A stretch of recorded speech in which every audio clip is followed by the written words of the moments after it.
Chancellor, in the budget last year, you raised £40 billion in taxes. You described it as a once-in-a-parliament budget. You promised that you wouldn't come back for more tax increases.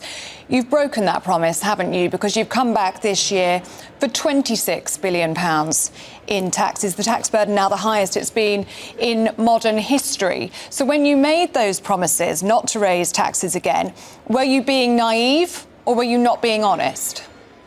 Well, I'm Chancellor in the world as it is, not in the world as I might like it to be. Last year I had to fill a black hole left to me by the previous Conservative government. Everyone knew that the public finances and public services were in a mess, but I don't think anybody fully comprehended the full extent of it until I got into the Treasury and was able to see the books.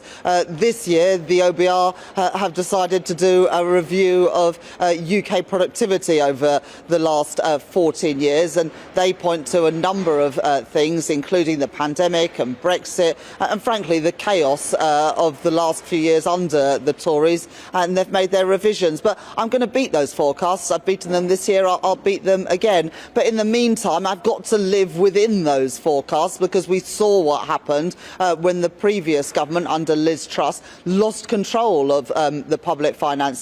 Interest rates went through the roof, inflation went through the roof, pensions were put in peril, and I'm not going to take those risks with family finances because it caused a huge amount of damage. So I did have to increase taxes yesterday, but I've kept them to an absolute minimum on ordinary working people, freezing those thresholds for an additional 3 years from 2028. I do recognise that will have an impact on working people, but from April next year, everyone is going to get £150 off of their energy bills, alongside the freeze in prescription charges, the freeze in rail fares, the first time that's happened in 30 years, on top of things like rolling out free childcare for parents of preschool children.